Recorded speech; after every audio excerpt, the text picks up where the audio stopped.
আসসালামু আলাইকুম রাহমাতুল্লাহ।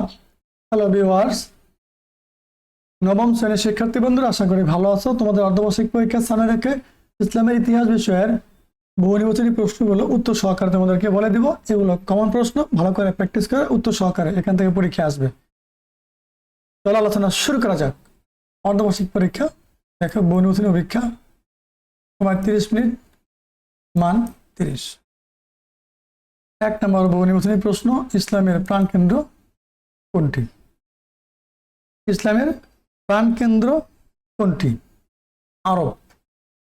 এই যে 1-এর ক নাম্বার সঠিক। ঠিক আছে, চমৎকার। প্রিয় শিক্ষার্থীরা, এই প্রশ্নগুলো আমি উত্তর সহকারে বলে দেবো তোমাদের সুবিধার্থে, এগুলো ভালো করে প্র্যাকটিস করবে। 2 নম্বর প্রশ্ন, হযরত মুহাম্মদ সাল্লাল্লাহু আলাইহি সাল্লাম কত খ্রিস্টাব্দে জন্মগ্রহণ করেন? এই যে 570 খ্রিস্টাব্দ। 3 নম্বর, আমুল ফিল বা হস্তি বর্ষ বলা হয় কোন খ্রিস্টাব্দকে? 3-এর ক 570। 4 নম্বর প্রশ্ন, আরব নামকরণের কারণ কি? নিচের কোনটি সঠিক? রোমান সংখ্যা 3টা দেওয়া আছে, 4-এর খ নম্বর সঠিক। এই যে 71, রোমান সংখ্যা 71 সঠিক।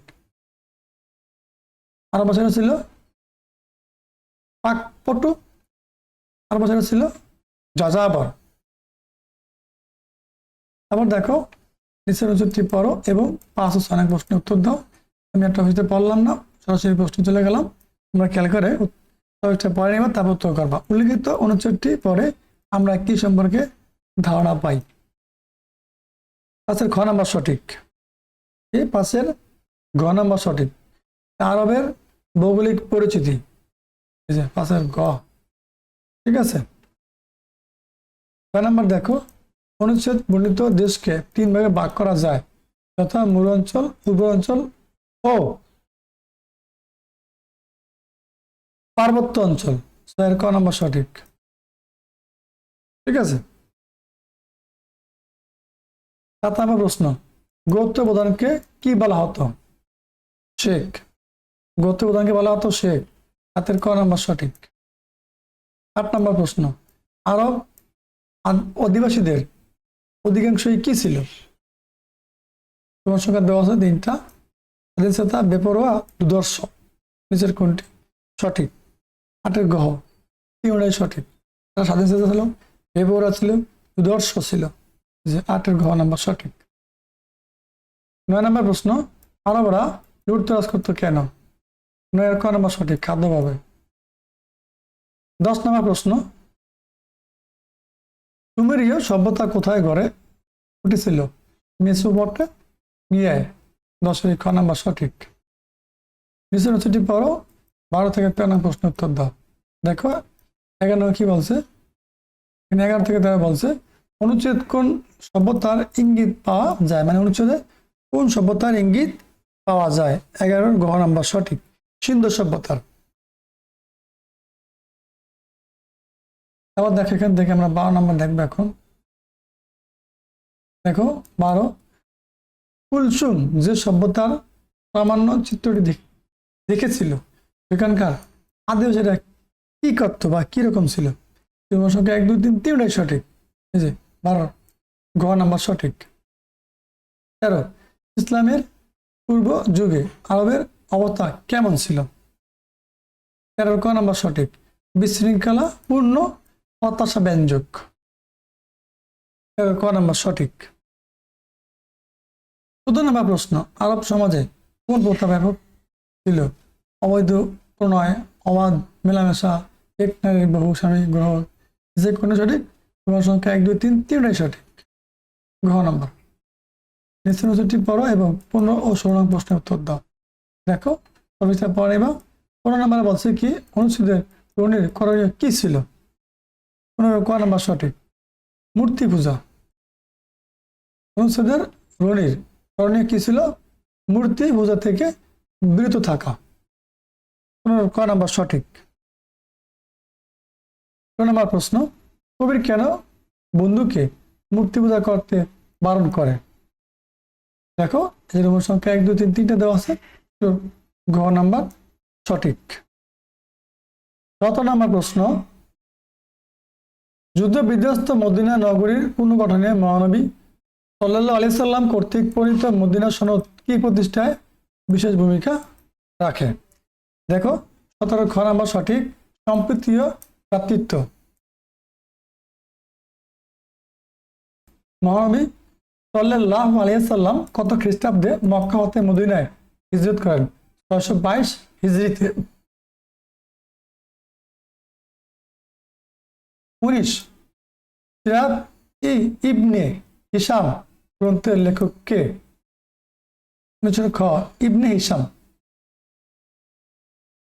20 নম্বর প্রশ্ন, মদিনা সনদের ফলে নিচের কোনটি সঠিক? ক্রম সংখ্যা দেওয়া আছে, ক্রম সংখ্যা 3টা দেওয়া আছে, 1 2 3 3টাই সঠিক। বিশ্বের ঘ নাম্বার সঠিক। নিচের অংশটি পড়ো, 21 ও 22 নম্বর প্রশ্নের উত্তর দাও। গুরুত্বপূর্ণ প্রশ্নগুলো প্রিয় শিক্ষার্থীরা, তোমরা অবশ্যই ভালো করে এগুলো প্র্যাকটিস করবা। ইব্রাহিম বারবার ইউপি নির্বাচনে বিজয়ী হলে তার পরাজিত শত্রু তার বাহিনীর বিরুদ্ধে অভিযানের পরিচালনা করে এবং সংবাদ পেয়ে ইব্রাহিম তার নিকট একদল লোক পাঠান এবং কয়েকদিন তাদেরকে অবরুদ্ধ রাখেন। তারা ক্ষমা প্রার্থনা করলে তিনি তাদেরকে ক্ষমা করেন। চমৎকার টপিকস, মহত্বের লক্ষণ। 21 নম্বর কি বলছে খেয়াল করো, অনুচ্ছেদের ঘটনাটি কোন ঘটনার সাথে মিল রয়েছে? 21 খ তায়েফ বিজয়। ইব্রাহিম তার বিরুদ্ধ বাদীদেরকে ক্ষমা করেন, এতে প্রমাণিত হয় তিনি মহানবী হযরত মুহাম্মদ সাল্লাল্লাহু আলাইহি সাল্লামের অনুসারী। 22 ক নাম্বার সঠিক। 23 হুদায়বিয়া কিসের নাম?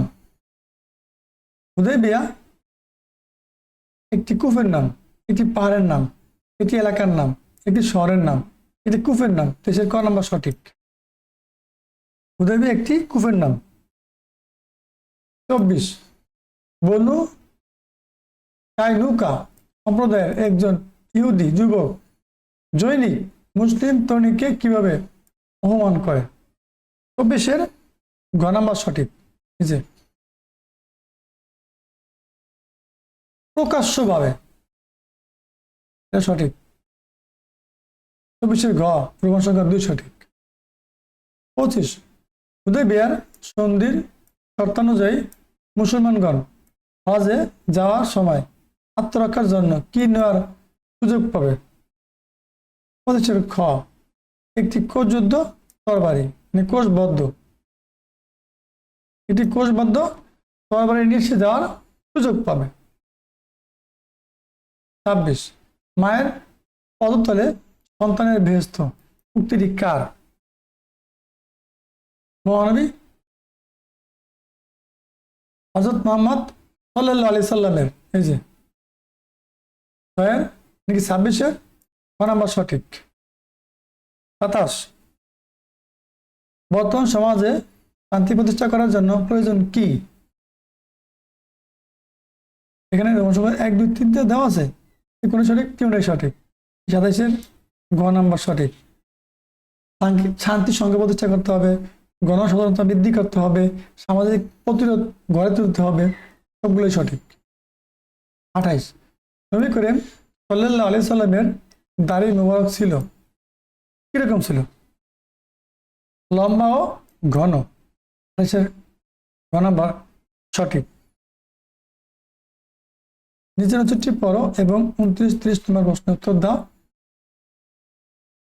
আমজাদহাট ইউনিয়নের চৌধুরী ও পালোয়ান বংশের দ্বন্দ্ব নিরসনের জন্য উভয় গোত্র পার্শ্ববর্তী গ্রামের ধার্মিক ব্যক্তি মাওলানা নূর মোহাম্মদকে আমজাদহাট আসার আমন্ত্রণ জানায়।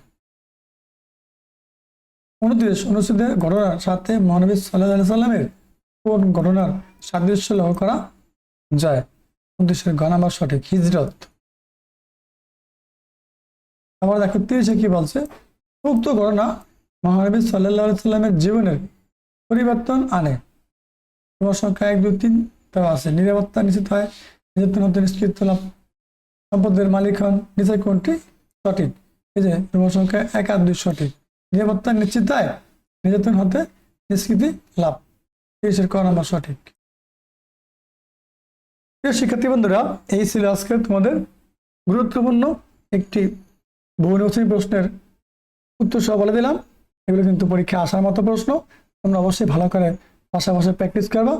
প্রিয় শিক্ষার্থীরা, যদি ভিডিও ভালো লাগে তাহলে আমাদের ম্যাথ এডুকেয়ার জোন এই ইউটিউব চ্যানেল সাবস্ক্রাইব করে পাশে থাকা বেল আইকনটি অন করে দিও, যাতে আমরা নতুন নতুন ভিডিও আপলোড করার সাথে সাথে তোমাদের কাছে নোটিফিকেশন চলে যায়।